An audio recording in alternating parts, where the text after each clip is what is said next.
Acclamez le Christ, le Seigneur, en lui dans son propre corps, habite la plénitude de la divinité.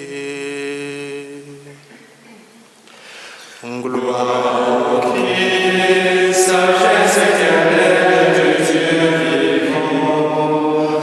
Gloire à toi, Seigneur.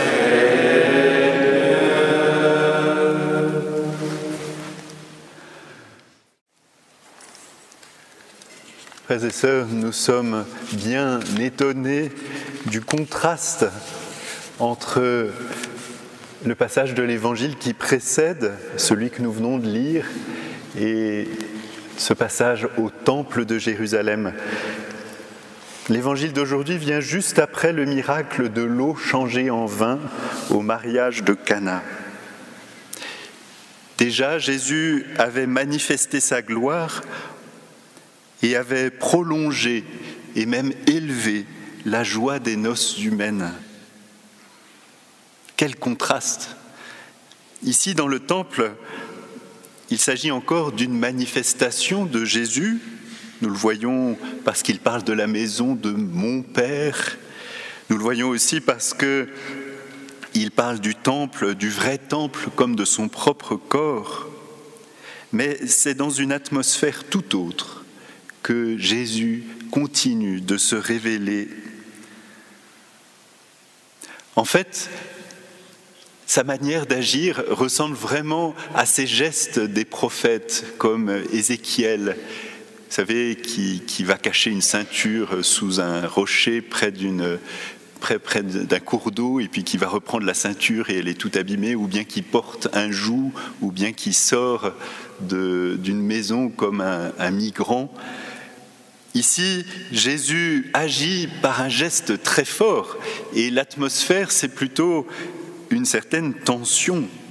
Jésus annonce prophétiquement, d'une part, que bien que les pierres du temple de Jérusalem sont encore debout, eh bien le temple est déjà détruit dans sa signification profonde. Il est devenu une maison de trafic. Et puis il annonce aussi que son propre corps sera détruit à la croix.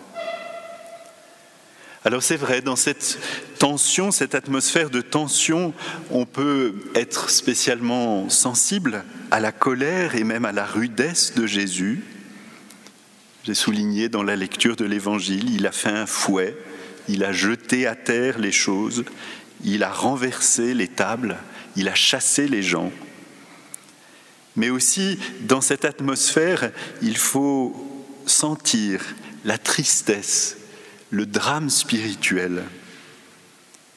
Parce que le temple, qui est le lieu de la présence de Dieu au milieu de son peuple, la maison de prière, le point où l'homme doit être sûr qu'il pourra rencontrer Dieu, ce temple est devenu un supermarché, un lieu où il n'y a que du commerce humain. Et Jésus révèle ainsi, à travers sa colère qui laisse transparaître sa tristesse profonde, que nous pouvons partager avec lui d'ailleurs, il révèle qu'il est dévoré d'amour pour ce temple. Oui, tellement dévoré qu'il se laissera consumer, afin qu'il y ait toujours sur la terre un lieu où chacun de nous puisse rencontrer Dieu. Et ce lieu, une fois que Jésus aura été consumé, ce sera son corps, ce sera son cœur. Ce sera l'Église habitée par le cœur de Jésus. Ce sera les sacrements, spécialement ce sacrement de la réconciliation que nous redécouvrons pendant le carême, où nous pouvons parler par la médiation du prêtre à Jésus lui-même et l'entendre dire « Je te pardonne ».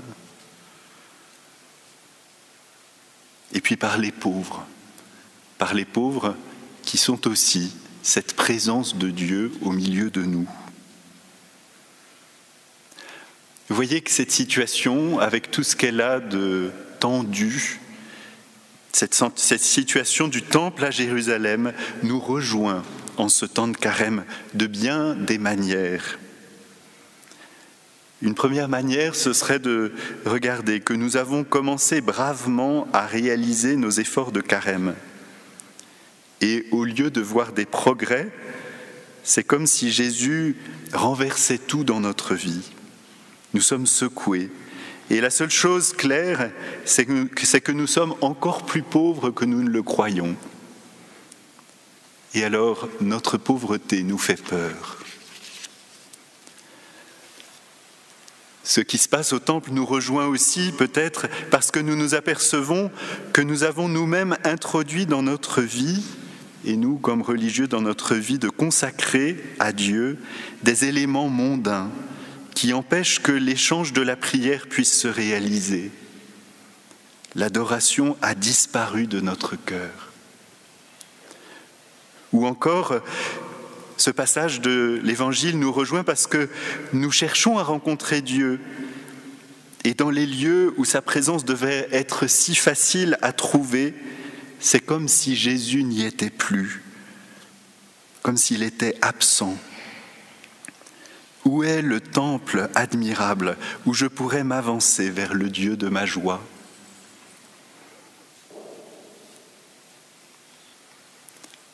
Face à cela, nous voyons que dans l'évangile d'aujourd'hui, il y a une insistante invitation. Cette invitation, elle est manifestée par la réaction de beaucoup de Juifs à Jérusalem qui ont vu Jésus. Beaucoup crurent en son nom. Il y a aussi cette réaction encore plus profonde après la résurrection de Jésus, de dire « Seigneur, je crois en que tu as réalisé ta prophétie faite au temple.